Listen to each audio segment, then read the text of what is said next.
আপনারা আমাকে অনেকেই রিকোয়েস্ট করেছিলেন যে মুগের ডালের লাড্ডুর রেসিপিটা দেওয়ার জন্য। দেখবেন মুগের ডালের লাড্ডুটা সাধারণত দুরকম পদ্ধতিতে বানানো হয়। এই দুরকম পদ্ধতির মধ্যে সবথেকে যে সহজ পদ্ধতি, কম খরচের পদ্ধতি, আজকের ভিডিওতে আমি আপনাদেরকে সেই পদ্ধতিটাই দেখিয়ে দেব। আর এই পদ্ধতিতে লাড্ডুটা বানিয়ে আপনি কিন্তু ব্যবসাও শুরু করতে পারবেন। স্টেশনারি দোকানে বা মুদিখানা দোকানে বা কোনো চায়ের দোকানে যে মুগের ডালের লাড্ডুটা পাওয়া যায়, ওই লাড্ডুটা আপনারা বাড়িতে কিভাবে প্রফেশনাল পদ্ধতিতে তৈরি করবেন। আজকের ভিডিওটা আমি সেইভাবেই তৈরি করেছি, যেটা দেখলে আপনি এই মুগের ডালের লাড্ডুটা নিয়ে ব্যবসাও শুরু করতে পারবেন অথবা বাড়িতে তৈরি করেও খেতে পারবেন। নমস্কার বন্ধুরা, বেঙ্গল সুইটস চ্যানেলে আপনাদের সকলকে স্বাগত জানাই। লাড্ডুটা বানানোর জন্য ডালটা কিন্তু আপনারা ওজন করেও নিতে পারেন বা বাটি মাপ করেও নিতে পারেন। আমি এখানে 1 বাটি নিয়েছি। এটা যদি ওজন করেন দেখবেন 300 গ্রামের মতো মুগের ডালটা হবে।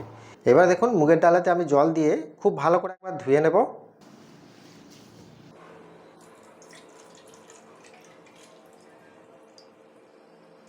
এই ডালটাকে কিন্তু আপনারা 2 থেকে 3 বার একটু ভালো করে ধুয়ে নেবেন। এই গামছাতে মুগের ডালটা দিয়ে দেব।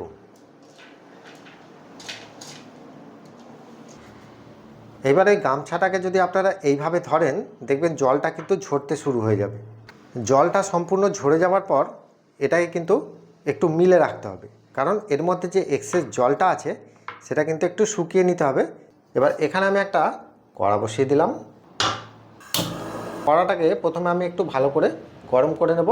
যে মুগের ডালটা আমি শুকনো করতে দিয়েছিলাম, খুব সুন্দরভাবে কিন্তু শুকনো শুকনো হয়ে গেছে বা এক্সেস জলটা কিন্তু ঝরে গেছে। কড়ার মধ্যে দিয়ে দেব। এই মুগের ডালটাকে আমি শুকনো খোলাতেই ভালো করে ভেজে নেব। আর গ্যাসের ফ্লেমটাকে একটু কমিয়ে রাখবেন, কারণ যে মুগ ডালের যে একটা কাঁচা গন্ধ থাকে সেটা কিন্তু চলে যাবে ভাজলে। আর কোয়ালিটিটাও কিন্তু খুবই সুন্দর হবে, আর অনেক দিন পর্যন্ত আপনারা সংরক্ষণও করে রাখতে পারবেন। হালকা একটু কালারটা চেঞ্জ হয়ে গেছে, লাল লাল হয়েছে। এর থেকে বেশি ভাজার দরকার নেই। আপনারা অনেকেই ভুলটা করেন, আপনারা কিন্তু অনেকটা বেশিক্ষণ ধরে ভেজে নেন, আর সেই বেশিক্ষণ ধরে ভেজে নেওয়ার কারণে অনেকের মুগ ডালটা কিন্তু পুড়ে যায় বা এরকম অসংখ্য কালো কালো মুগের ডাল কিন্তু এর মধ্যে দেখা যায়। এতে করে কি হয়, যে লাড্ডুটা যখন আপনারা খাবেন তখন কিন্তু একটু পোড়া পোড়া ফ্লেভার আসবে, সেটা কিন্তু ভালো লাগবে না। কড়াটা এমনি গরম আছে, এই গরমের মধ্যে থাকলেও মুগের ডালটা অনেকটাই কিন্তু শুকনো হয়ে যাবে।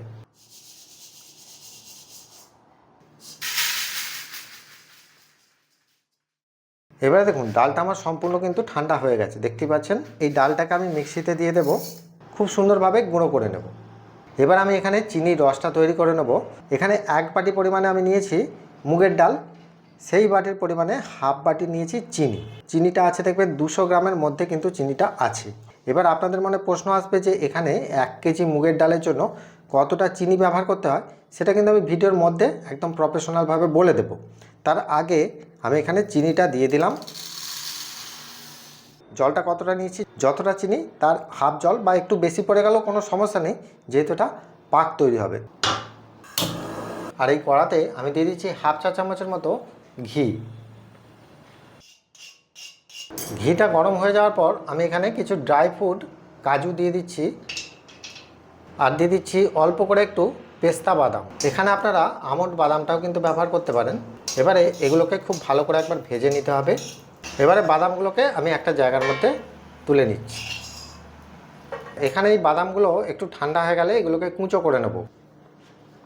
এইবারে দেখুন, আমি কিন্তু ডালটাকে খুব ভালো করে গুঁড়ো করে নিয়েছি, দেখতে পাচ্ছেন। যে 1 কেজি মুগের ডালের জন্য কতটা ঘি বা কতটা চিনি ব্যবহার করতে আমি ভিডিওর মধ্যে বলবো, তার আগে আমি প্রসেসটা দেখিয়ে দিচ্ছি। তো এই 70 গ্রাম ডালদা ঘিটা কিন্তু আমি এর মধ্যে দিয়ে দিচ্ছি। আর এখানে দিয়ে দিচ্ছি 1 চা চামচের মতো গাওয়া ঘি। এখানে কিন্তু ডালদা ঘি দিয়েও লাড্ডুটা বানানো যায়, সাদা তেল দিয়েও বানানো যায়, আবার গাওয়া ঘি দিয়েও বানানো যায়। এবার আপনি যদি কম দামের মধ্যে এই লাড্ডুটা বিক্রি করতে চান, সেক্ষেত্রে তো আর গাওয়া ঘিটা দেওয়া সম্ভব হবে না। সেক্ষেত্রে কিন্তু ডালদা ঘি অথবা সাদা তেল, এই দুটোর মধ্যে আপনারা ইউজ করবেন। এবারে গুঁড়ো করে রাখা আমি এখানে মুগের ডালের গুঁড়োটা আমি এই ঘিটার মধ্যে দিয়ে দিচ্ছি। এবারে কিন্তু গ্যাসের ফ্লেমটাকে কমিয়ে দিয়ে এটাকে কিন্তু ভালো করে ভেজে নিতে হবে। 2 থেকে 3 মিনিট টাইম লাগবে, এর মধ্যে কিন্তু এটা সম্পূর্ণ ভাজা হয়ে যাবে। এবার আপনারা বুঝবেন কি করে যে এটা ভাজা হয়েছে কি না। প্রথমে যখন আমি ডালটা দিয়ে নাড়ছিলাম, কিছুক্ষণের মধ্যে কিন্তু এই ডালটা কিন্তু ডালা ডালা বেঁধে যাচ্ছিলো, দেখতেই পাচ্ছিলেন। কিন্তু এখন যখন ভাজা হয়ে গেছে তখন কিন্তু ওই ডালাটা কিন্তু একদমই নেই, পুরোটাই কিন্তু একদম গুঁড়ো গুঁড়ো হয়ে গেছে। যখনই এরকম একটু ঝুড়ো ঝুড়ো হয়ে যাবে বা ডালাটা ভেঙে যাবে, তখনই বুঝতে পারবেন যে এটা কিন্তু একদম লাড্ডু বানানোর জন্য পারফেক্টভাবে ভাজা হয়েছে। এবার আমি গ্যাসের ফ্লেমটা অফ করে দিচ্ছি। এটা সাধারণত 5 থেকে 7 মিনিট নাড়লেই এইভাবে কিন্তু এটা রেডি হয়ে যায়।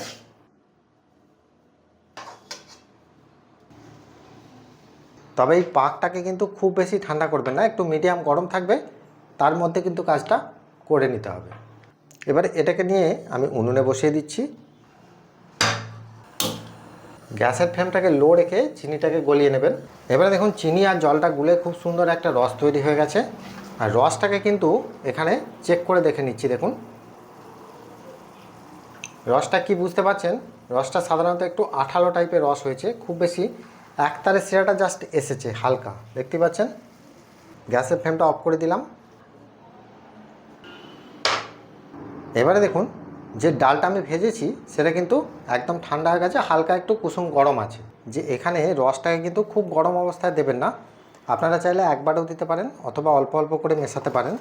এই পর্যায়ে আমি অল্প করে একটু ছোটো এলাচের গুঁড়ো দিয়ে দিচ্ছি, আপনারা না চাইলে ছোটো এলাচ দেওয়ার দরকার নেই। এটা দেওয়ার পর এটাকে খুব ভালো করে মেশাতে হবে, কারণ এটা কিন্তু খুব ভালো করে না মেশালে এর মধ্যে কিন্তু রসটা খুব ভালোভাবে মিশবে না বা এক এক জায়গায় ডালা ডালা বেঁধে থেকে যেতে পারে। প্রথম অবস্থায় একটু লিকুইড টাইপের মনে হতে পারে, কিন্তু এটা যতক্ষণ ঠান্ডা হবে ততক্ষণ এটা কিন্তু একদম পারফেক্ট টেনে যাবে। আমি এখানে যে ড্রাই ফ্রুটগুলো আমি ভেজে গুঁড়িয়েছি, কুচো করে নিয়েছি, সেগুলো দিয়ে দিচ্ছি। আর এখানে দিয়ে দেবো অল্প করে কিশমিশ। আচ্ছা, এবারে কিন্তু এটাকে ভালো করে মিশিয়ে নিচ্ছি। দেখুন দেখতেই পাচ্ছেন পাকটা কত সুন্দর টেনে গেছে। আচ্ছা, কড়ার মধ্যে ড্রাই ফ্রুটগুলো দেওয়ার পর যখন আমি এটা মেশাচ্ছিলাম তখন কিন্তু ওই জায়গাটায় ক্যামেরাটা কোনো কারণে অফ হয়ে যাওয়ার কারণে আমি কিন্তু ওই জায়গাটা দেখাতে পারি। তো ড্রাই ফ্রুটগুলো দেওয়ার পর এইভাবেই কিন্তু আমি এটা মাখিয়ে নিয়েছিলাম। যখন দেখবেন এরকম পাকানো যাচ্ছে বা টেনে যাচ্ছে তখনই বুঝতে পারবেন যে পাকটা এখানে পারফেক্ট রেডি। এবার এই পাকটাকে এর মধ্যে তুলে নিচ্ছি। আচ্ছা, এই পর্যায়ে যদি মনে হয় যে এটা খুব শক্ত হয়ে যাচ্ছে বা একটু হার্ডি হয়ে গেছে, অল্প করে 1 চা চামচের মতো একটু জল দিয়ে দিতে পারেন। দেওয়ার পর এটাকে মেখে নিলেই একদম পারফেক্ট হয়ে যাবে। কিছু মগজদানা দিয়ে দিচ্ছি, লাড্ডুতে এগুলো দিলে ভালো লাগে। যদি কড়া লাগে বা একটু শুকনো শুকনো লাগে সেক্ষেত্রে একটু হালকা জল মাখিয়ে দিলেই এই সমস্যাটার সমাধান হয়ে যাবে। এখান থেকে অল্প অল্প করে নেবেন, যেরকম সাইজ মনে করবেন সেই রকম তৈরি করবেন। আমি এখানে মিডিয়াম সাইজটা করছি, দোকানে যেগুলো 5 টাকা 6 টাকা বিক্রি হয়। খুব ভালো করে এইভাবে একটু চেপে চেপে বসিয়ে দেবেন। চেপে নেবার পর এটাকে এইভাবে পাকিয়ে নিতে হবে।